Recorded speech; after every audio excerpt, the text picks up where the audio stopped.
He walked in as just another worker, until a desperate cry for help stopped him in his tracks. The scent of hot metal and machine oil filled the air as the massive factory hummed with activity. Workers moved in synchronized chaos, welding, assembling, and packaging as conveyor belts rolled endlessly forward.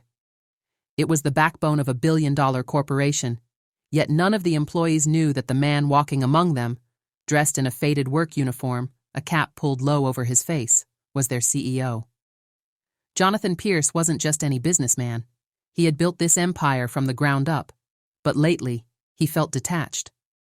Profits soared, yet something gnawed at him. Were his employees truly being treated well? Did his managers uphold the values he had set for this company? There was only one way to find out. So, without notifying anyone, Jonathan disguised himself as a new worker. No fancy suits, no private office, just him, blending into the workforce.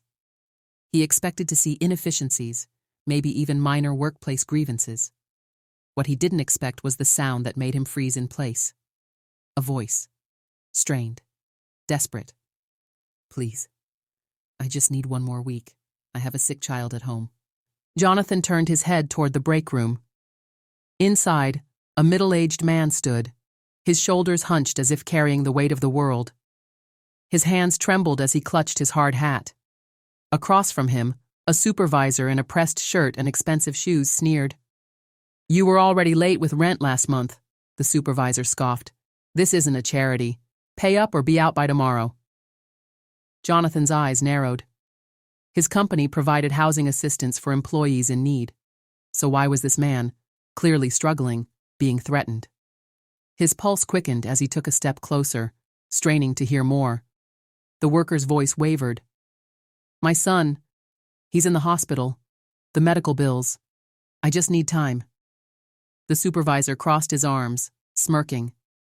"Then maybe you should have worked overtime instead of looking for sympathy."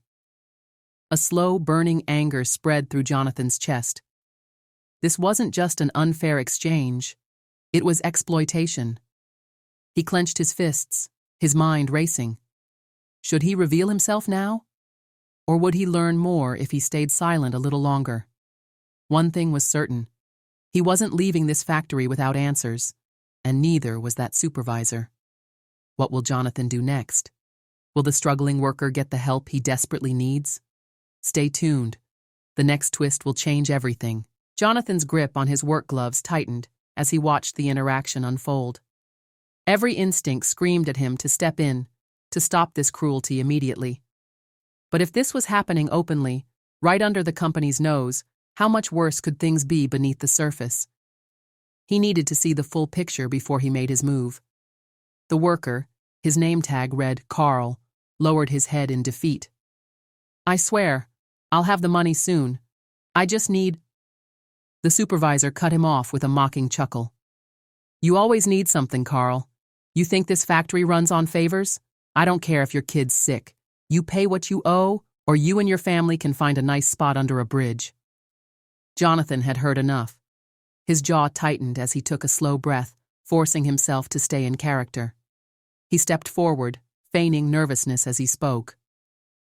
"Hey, is everything okay here?" he asked, his voice deliberately uncertain. The supervisor turned, eyes narrowing at Jonathan. "Who the hell are you?" "New guy," Jonathan said quickly.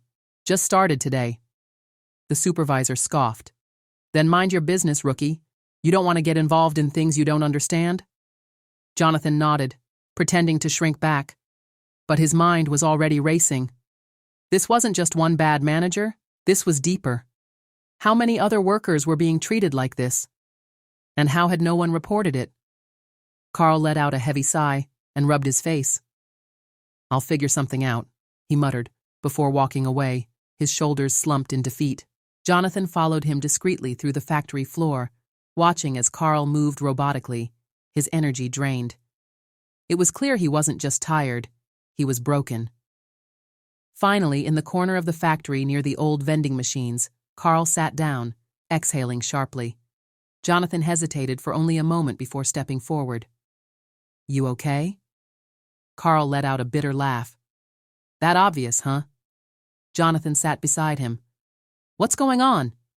Carl glanced around before shaking his head. Doesn't matter. Nobody cares. Not the bosses, not the company. We're just numbers to them. Jonathan felt a sharp pang in his chest. He had built this company to give people better lives, to provide fair wages and security. But here was a man, one of his own workers, feeling abandoned. What if someone did care? Jonathan asked carefully. What if the right person heard your story? Carl shook his head. Wouldn't change a damn thing. The people up top, they don't see us. And the ones who do? They don't care. The only thing that matters here is the bottom line. Jonathan swallowed hard. He had come here to observe, but now, it was personal. Tomorrow, the factory would wake up to a reckoning it never saw coming. What will Jonathan do next? Will Carl finally get justice? Or is the corruption deeper than he imagined? The truth is about to come out. Stay tuned for the next shocking twist. Jonathan barely slept that night. Carl's words echoed in his mind. The people up top, they don't see us. It was a punch to the gut. He had built this company from nothing, believing he was giving hard-working people a better life. Yet here he was, sitting inside his own factory, listening to a man who had given years of his life to this job, only to be discarded like he didn't matter. By morning, Jonathan had made his decision. Today, he wouldn't just observe, he would act. Dressed in the same worker's uniform, he returned to the factory floor, blending in once again. He spotted Carl, already working, his face tired, his hands shaking slightly as he operated the machinery. The weight of his troubles hadn't eased overnight. Then, Jonathan's attention shifted to the man who caused it, the supervisor. The man strolled through the aisles like he owned the place, barking orders, making small jabs at workers, and stopping at random just to remind everyone who was in charge. Jonathan clenched his fists. That was about to change. Just then, the factory doors swung open, and a group of sharply dressed executives stepped inside. Jonathan had called them early that morning. These were the people who reported directly to him. None of them recognized him in his disguise, and he didn't introduce himself. Instead, he watched, waiting. The supervisor, confident as ever, strode toward the group. Didn't expect a visit today? He said smoothly. What brings you here? One of the executives, a woman named Linda, frowned. We received an anonymous complaint about unethical treatment of workers. We're here to investigate. The color drained from the supervisor's face for a split second before he quickly masked it. That's ridiculous. Our employees are treated fairly. Jonathan stepped forward before anyone could respond. That's not true. Every head turned toward him. The supervisor's eyes darkened. What did you just say? Jonathan pulled off his work cap and straightened his posture. It was time. I said, he repeated, locking eyes with the man. That's not true. A silence fell over the factory floor. Whispers spread like wildfire. Carl, standing nearby, looked at Jonathan in confusion. The other workers, overhearing the confrontation, stopped what they were doing, their eyes darting between the disguised worker and the panicked supervisor. Jonathan took another step forward. I've seen how you treat people. The threats, the manipulation, the way you hold their livelihoods over their heads. You think no one notices, don't you? The supervisor scoffed, but there was a nervous edge to it. And who do you think you are to question me? Jonathan's lips curled into a smirk. That's a great question. He turned to the executives and spoke loud enough for everyone to hear. My name is Jonathan Pierce. I own this company. The entire factory went dead silent. Supervisor's face turned ghostly pale. Carl's mouth fell open. Workers froze in disbelief, their eyes darting between the man they thought was just another laborer and the billionaire who had just unmasked himself. Linda and the other executives looked stunned. Sir? She asked, blinking. Jonathan ignored the shocked expressions.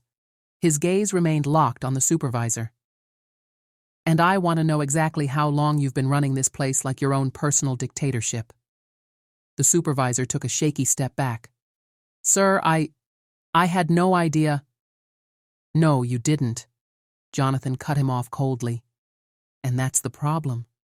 He turned to the rest of the workers, his voice steady but filled with something stronger than anger, conviction.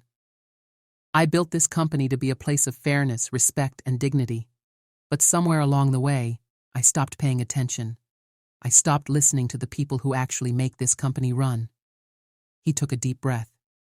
That ends today. The workers exchanged looks, unsure whether to believe him. They had been let down too many times before. But there was something different about the way Jonathan spoke. Something real. His eyes locked onto Carl. You said the people up top don't see you. He shook his head. I see you now, and I'm going to make this right. The supervisor opened his mouth, but Jonathan cut him off. You're fired. The factory erupted. Gasps, murmurs, then applause. Workers clapped, some even cheered. Carl's eyes glistened with something Jonathan hadn't seen before. Hope. But Jonathan wasn't finished yet. He turned back to the executives. This factory is about to change, and it starts with giving these workers the respect they deserve. The old way of doing things was over, and Jonathan Pierce was just getting started. Justice has been served, but what happens next? Will Jonathan's changes really fix the broken system, or will more secrets come to light? Don't miss the final chapter of this powerful story, because the biggest twist is still to come. Stay tuned. The factory was still buzzing from the shocking revelation. Workers whispered amongst themselves, some still in disbelief that the quiet new guy was, in fact, the owner of the entire company. The energy in the room had shifted. Hope had ignited, but uncertainty still lingered. Jonathan wasn't done. The supervisor, now stripped of his authority, stood frozen, sweat beading on his forehead. His lips trembled as he tried to salvage his position. Sir, please. I was just doing what I thought was best for productivity. You know how these workers can be. Lazy, always looking for handouts. If you let them walk all over you, they'll... Enough. Jonathan's voice was sharp, slicing through the man's excuses. His hands balled into fists at his sides. Lazy? Handouts? These were the same men and women who worked grueling hours to keep this place running, sacrificing their health and time with their families. Jonathan took a slow step forward, his voice dangerously calm. These workers are the backbone of this company. Without them, you wouldn't have a job. I wouldn't have a company. He let the weight of his words settle. And you're standing here, talking about them like they're disposable? The supervisor swallowed hard, his arrogance crumbling. Jonathan turned to Linda, the senior executive he trusted most. Make sure he's escorted out immediately. I don't want him setting foot in this building again. Linda nodded and signaled security. 2 guards stepped forward, grabbing the now former supervisor by the arms. He squirmed, his panic turning into desperation. Wait, you can't just fire me. I know things. I have connections. Jonathan tilted his head. Good. Maybe one of them will hire you, because you're done here. The moment the guards dragged him out, the entire factory floor erupted in cheers. Workers clapped, some even whistled. Carl stood in the middle of it all, stunned, as if he couldn't quite process what had just happened. Jonathan took a deep breath, but he wasn't finished. He turned to the workers and raised his hands, signaling for silence. The crowd quieted down, hanging on to his every word. I know this isn't the first time something like this has happened, he admitted. I know some of you have been dealing with this kind of treatment for years, and I know that today doesn't erase all of that. He exhaled. But I promise you this, it changes now. Murmurs rippled through the crowd. Some looked hopeful. Others, skeptical. Jonathan understood. Words were cheap. They had been promised fairness before, and nothing had changed. So he had to prove it. He looked at Carl. You asked for a loan to pay your bills, right? Carl stiffened, embarrassed. Yeah, but I wasn't asking for a handout. I just needed some time. Jonathan nodded. You've worked here for how long? 15 years, Carl said quietly. Jonathan's jaw clenched. 15 years of loyalty and the company had left him in a position where he had to beg just to keep his family afloat? "I want you to come to my office tomorrow," Jonathan said firmly. "We're going to talk about making sure no employee ever has to go through what you did." Carl's eyes widened. "You mean?" "I mean no more paycheck-to-paycheck struggles for the people who keep this company alive," Jonathan interrupted. "Better wages, better benefits, and actual respect." The factory floor was silent. Then, applause. Louder than before. Workers clapped, some shouting Jonathan's name, others wiping tears from their eyes.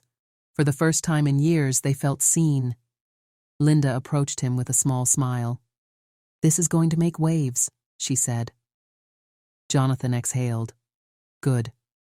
He glanced around at the workers, at the people who had kept his company running, while others at the top had ignored their suffering. It's about time. As he looked at Carl, who was now being embraced by his fellow workers, Jonathan realized something. He had come undercover to see if there was a problem. Instead, he had found a mission. And this was only the beginning. Jonathan exposed corruption and changed lives. But is it enough? Will his new policies truly fix the system, or will new challenges arise? What do you think happens next? Let us know your thoughts, and don't forget to subscribe for more powerful stories like this one.